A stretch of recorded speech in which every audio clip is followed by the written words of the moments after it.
Welcome back to Two Wheel Trends, where the roar of the engine meets the thrill of the open road. Today, we're diving deep into a machine that's been turning heads and capturing hearts since its debut at the 2025 Honda Rebel 500. This isn't just another year and another Model A. Honda has taken what riders loved about the Rebel and dialed it in for a new generation, with smarter styling, refined performance, and just enough tech to keep it modern without losing its iconic minimalist appeal. Whether you're new to the cruiser scene or a seasoned rider looking for something nimble, reliable, and dripping with cool, the 2025 Rebel 500 deserves a spot on your radar. So, saddle up and let's get into everything you need to know about this compact cruiser that continues to redefine the middleweight category. Right off the bat, when you approach the 2025 Rebel 500 from the front, you'll notice Honda's careful balance of retro and modern aesthetics. The round headlamp remains, paying homage to classic cruiser style, but it's now framed with a sharper bezel and updated with a 4-LED cluster that projects a whiter, crisper beam. It offers excellent illumination for both city cruising and countryside adventures, especially at night. The turn indicators also maintain their bullet-style design, but they've been made more compact and now feature integrated LED tech. The front fender hugs the 16-inch wheel tightly, with a matte black finish that blends seamlessly with the telescopic forks, which still boast that bold 41mm girth, delivering a stout, planted look. And speaking of those forks, they now come with revised internal damping, improving comfort and control on rougher tarmac. The brake setup remains familiar: a 296mm front disc with a twin-piston caliper, paired with standard ABS, providing confident and consistent stopping power. Shifting to the side profile, the Rebel's stripped-down, low-slung silhouette remains unmistakable. The blacked-out engine, frame, and exhaust components scream stealth and simplicity. For 2025, Honda has cleaned up the side view further by rerouting some wiring and streamlining the exhaust system for a sleeker, more integrated look. The teardrop-shaped fuel tank holds steady at 3 gallons, giving you enough range for long weekend cruises. And now it comes in 3 bold new color options: a matte laurel green, pearl blackout, and a fresh crimson red metallic that really pops in the sunlight. The seat is still a low 27.2 inches off the ground, making it incredibly approachable for riders of all sizes. New for this year, though, is a revised seat foam compound and stitching pattern, offering more long-distance comfort without compromising the laid-back riding posture. The mid-mounted footpegs keep the ergonomics casual but responsive, and the flat, wide handlebar offers solid leverage for tight maneuvers. Honda has also slightly revised the rear shocks. They're still preload adjustable, but now offer a more progressive spring rate to help manage heavier loads or passenger weight without bottoming out. Looking at the bike from the rear, the 2025 Rebel 500 maintains that bobber-inspired tail with a clean, minimalist vibe. The rear fender is now made from a high-grade composite material that's lighter but just as tough. The LED taillight is rectangular and tightly integrated under the fender, continuing the sleek, no-nonsense styling. The rear turn indicators match the front: a compact, bright, and purposefully modern. The rear wheel setup remains at 16 inches with a fat 150/80 tire, keeping the look beefy and balanced. The twin rear shocks peek out just enough to hint at their capability, and the chain drive is neatly tucked along the swinger. The side-mounted license plate bracket is still present in many markets, giving the tail an even more stripped-down appearance, especially when viewed from the back. Even small details, like the weld finishes on the rear subframe and the hidden fasteners, show Honda's attention to craftsmanship.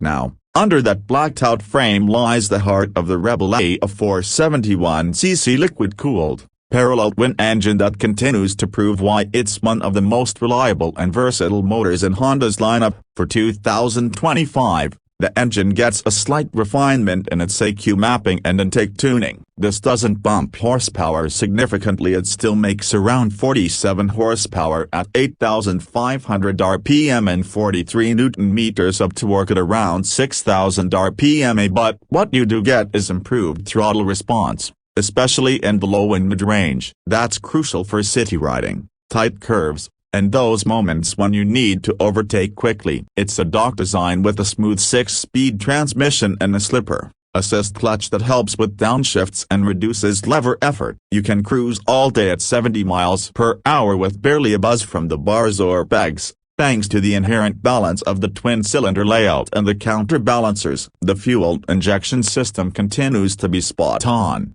giving consistent starts and throttle response even in varying weather conditions. Performance-wise, the Rebel 500 is not trying to be the fastest in a straight line, but it's one of the most engaging and usable bikes in its segment. Acceleration is brisk, especially for urban sprints and quick merges on highways. You're looking at a 0-60 time in the ballpark of 5.5 seconds, which is more than enough for this class. Top speed floats around 105 miles per hour, but the sweet spot is really between 45 and 80 miles per hour, where the bike feels most alive and connected to the road. Handling is a strong point. With a low center of gravity, short wheelbase, and upright geometry, the Rebel feels flexible and light without being twitchy. The chassis responds intuitively to input, whether you're weaving through traffic or leaning into back road corners. New riders will appreciate the stability and predictability, while more experienced riders will enjoy how much control they have at any speed. ABS is standard across all trims now,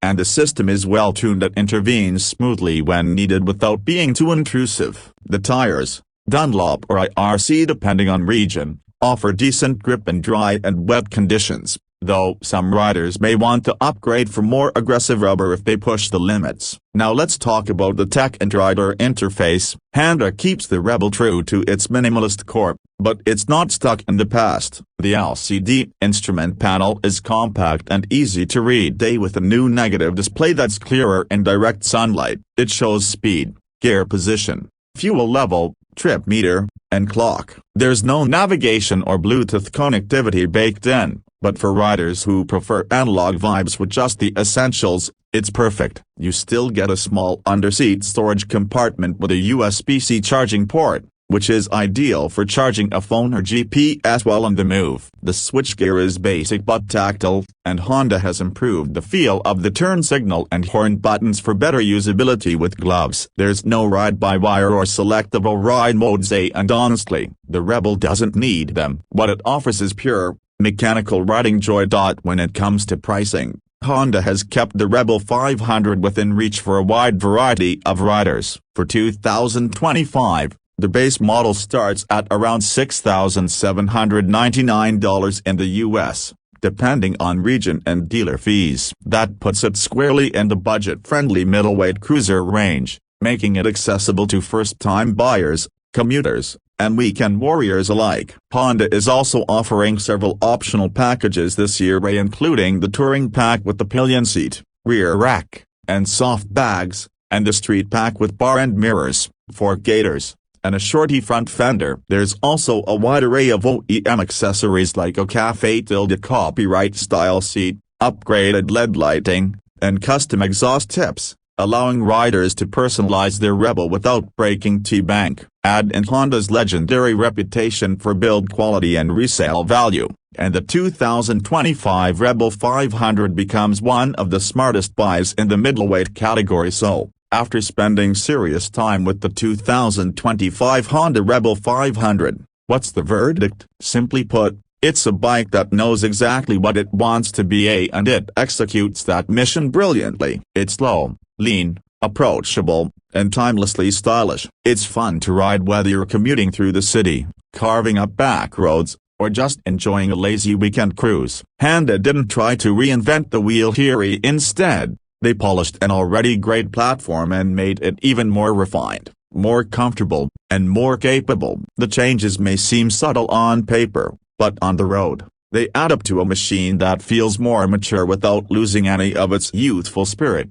If you're considering your first motorcycle, the Rebel 500 is forgiving without being boring. If you're a returning rider, you'll appreciate the way it balances modern reliability with classic vibes. And if you're just someone who loves a clean, simple, effective cruiser that delivers more than it costs, the Rebel 500 has your name written all over it. It's not about sheer horsepower or flashy gimmicks. It's about getting on, starting up, and enjoying the ride with no distractions. Honda has nailed that formula once again, and the 2025 Rebel 500 proves that sometimes, less really is more. Thanks for watching Two Wheel Trends. If you enjoyed this in-depth breakdown of the 2025 Honda Rebel 500, hit that like button, subscribe for more detailed reviews, and let us know in the comments, say, would you ride the Rebel, or are you holding out for something else in Honda's lineup? Until next time, keep your knees in the breeze and the throttle twisted. Ride safe,